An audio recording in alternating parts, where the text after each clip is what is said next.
does the Chronicler tell us of the family of David? This is the question we seek to answer today as we continue our verse-by-verse study of the book of 1 Chronicles on Walking Through the Bible.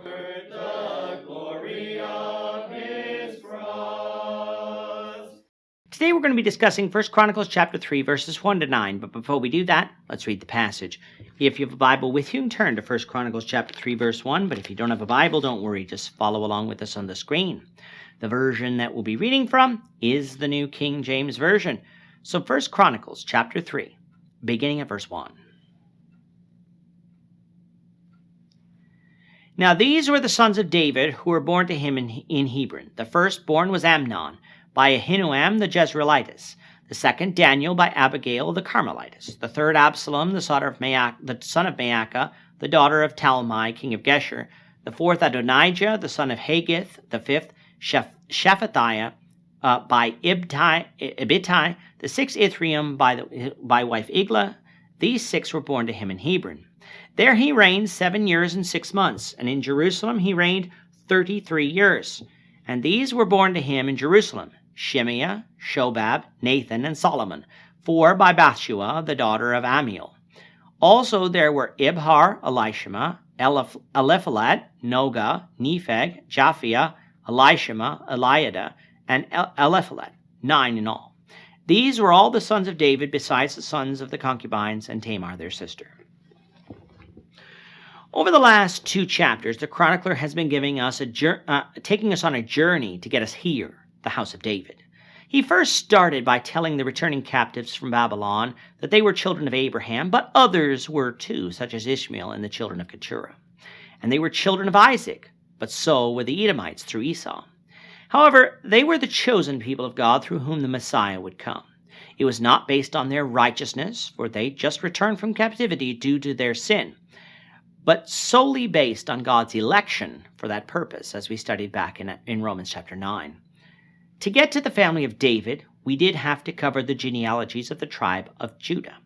Judah had 5 children, 2 of which died for their evil at the hand of God. But Perez was the one through whom the Messiah would come. Perez had 2 children, but Hezron would be the one through whom the Messiah would come. Hezron had 3 children, but Ram would be the one through whom the Messiah would come. And he would then come through Amminadab, Nahshon, Salmon, Boaz, Obed, Jesse, and David. It would not be until the time of David in 2 Samuel 7 that God would definitively reveal to man that it would be through the house of David that the Messiah would come. But those events are in the past by the time 1 Chronicles was written, so they were known to the children of Israel at this point. Focusing in on the family of David, we need to be reminded that 2 Samuel taught us that David's reign was divided into 2 parts. The part where he reigned over Judah alone in Hebron, a period that lasted 7.5 years, and the part where he reigned over all of Israel from Jerusalem, a period that lasted 33 years. The reason for this split is because there was a civil war after the death of King Saul, where the northern tribes remained loyal to Saul's only remaining son, Ishbosheth, while the tribe of Judah was loyal to David as God's anointed king. Even though this civil war appeared to be quick, since so few chapters are dedicated to it in 2 Samuel, it actually dragged on for many years. In fact, from a human perspective, I'm sure some thought that Israel would never be reunited, but it would, because it was God's desire at that time for Israel to remain as one nation. While reigning in Hebron, though, David had children, 2 from wives we met in 1 Samuel, Ahinoam and Abigail, and then 4 from women we only know of because their names are recorded in Scripture.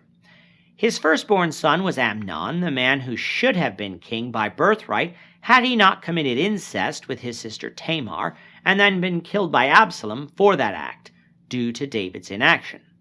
The son by Abigail was known as Daniel, also called Chileab in 2 Samuel chapter 3, verse 3, but obviously this was simply a second name for the same child.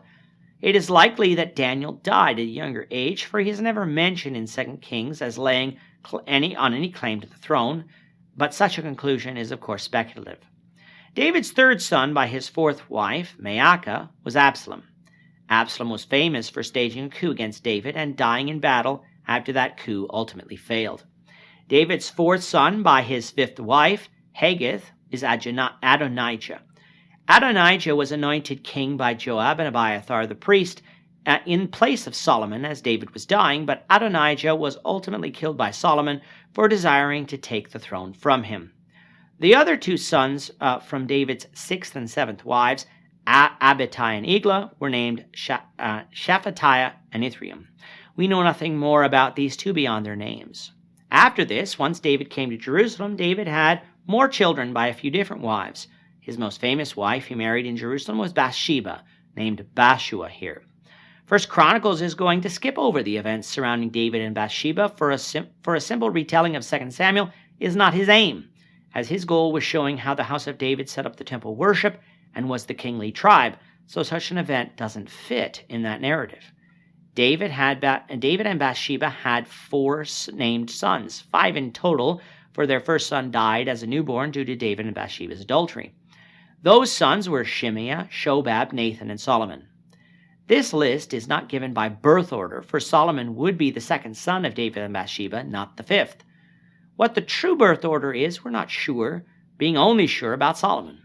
Nathan is another name to note among these children because he is in Jesus' lineage through Mary and not Solomon. After these 4 children, David would have 9 more, plus unnamed children from concubines. If you compare the list to the one found in 2 Samuel 5, verses 14 to 16, you'll find some spelling differences, but you will also find that 2 names are missing, the first Eliphalet and Noga. It is likely that these 2 were missing from 2 Samuel because they died young without any children and so were unnamed there, but seeing as how this is giving us a more detailed in-view depth of the house of David, the Chronicler included these children. Only one daughter of David is mentioned, though he likely had others, following the tradition of daughters only being mentioned if the lineage was saved through them or if something notable happened to them. And of course, Tamar was raped by her brother Amnon, which led to his death, so that was notable enough for it to be mentioned here. These are the children of David, but of course the Messiah would only come through one of these sons, which is Solomon. We'll discuss his lineage, the Lord willing, in the next lesson. With that, our time is up for today. The Lord willing, we hope you'll join us for tomorrow's discussion of 1 Chronicles chapter 3, verses 10 to 24, as we continue our walk through the Bible, one verse at a time. Thank you for watching today's episode. We hope that you found it edifying and ask that you not only subscribe to our channel and podcast, but that you like and share this episode among your friends, so that the saving gospel of Jesus Christ can go out to the whole world.